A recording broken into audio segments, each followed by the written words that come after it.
Okay, so I know I said I wasn't going to make any more short videos, but I'm doing some. Look at this. I'm doing something that I haven't done before, and I thought maybe there'll be others who haven't done it and might be interested in it as well. All right, so Legacy 1979 La Scala's Legacy 1990s ish Technics with the spring loaded clips for the speaker inputs. So I can't use the banana clips on there. But so what I've done is I've got a little extender. All this is Amazon stuff, right off Amazon. Amazon basic stuff with the straight wire. I don't know what you call it. There, and all I'm gonna do is see if I can do this one-handed. Put the banana clip in. These you really have to push it in really hard to get it to go in. So that's one, and the other one red, one black. Test of my manual dexterity here, and close that thing down. All right, so there those. So I'm gonna go ahead and take that in and connect it to the receiver. This is an awful video. I'm so sorry, but I'm trying to do this one-handed here. I'm gonna make this happen. All right, so springs are open already. Gonna put red, and this is, I've already done the right channel, so this is the left channel. Black to black. Just straighten the little, let me see it. Let me flatten this out a bit. Clip all the way open.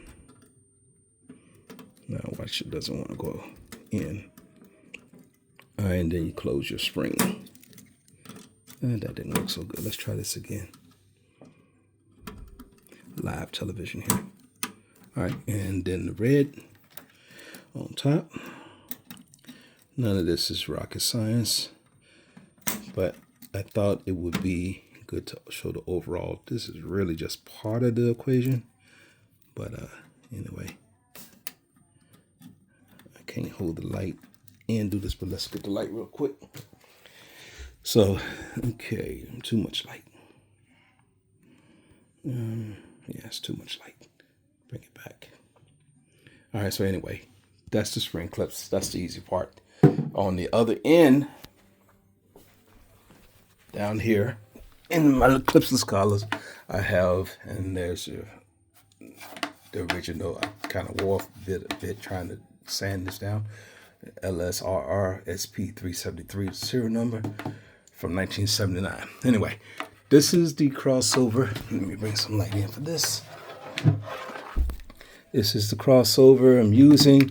This is a, got some dust in there. I have to clean that up.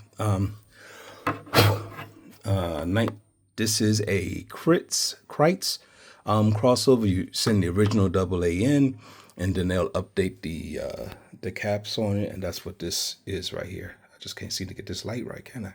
Anyway, probably better without the light.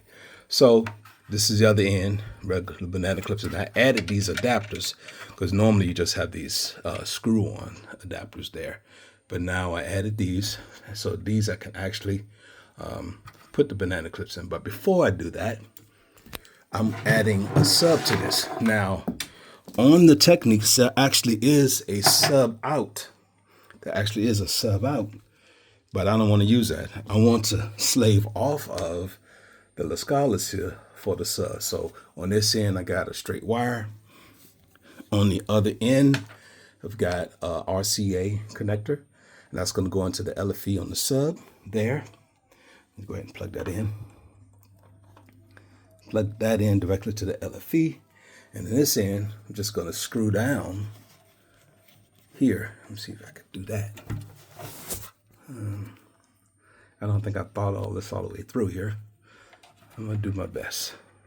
Put one in, one straight wire there, one straight wire there. Hold it in place. Screw it down.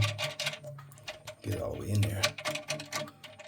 Screw the red all the way down. Come on, work with me here. That didn't work. Trial and error. Adapt and overcome. Keep doing it till you get it. One way or the other will accomplish the task.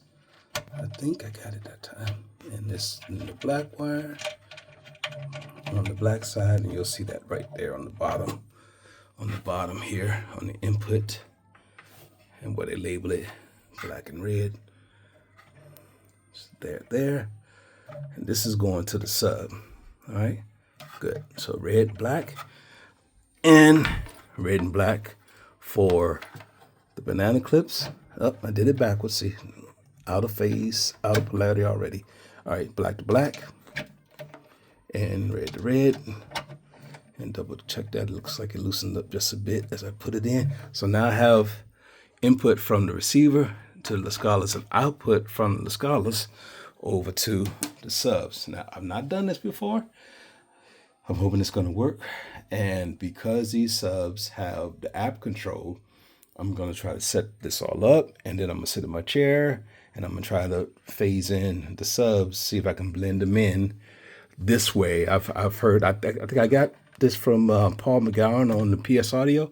And this was one of the methods that he talked about and said that this was, and I've read otherwise, that this is a more, a better way of blending your subs with your main speakers rather than using, because this way you cut out the receiver's DSP and trying to dial it in and just use the signal, the straight signal coming off of the Scala. This is pretty much what Rail does when they use their straight wire connections for their subs. So, you know, I got it stacked over here. I hadn't planned on stacking them, but it looks interesting that way. I'm going to start off unstacked and maybe I'll stack, maybe I'll raise them up. I don't know. I'd like to get some block size acoustic, not a diffuser, but I can't think of what I'm saying. But anyway, acoustic cube and set each one on top of that. That's kind of what I'm thinking about. Anyway, I'm rambling now, but that's the deal. So we've got from the receiver to the speaker, from the speaker to the sub, and we're going to try this out and see how that works. So this was a lot longer than a short. So, however, that's what I'm working with. I'm going to get this stuff together and we'll see how it sounds. All right. Thanks for watching.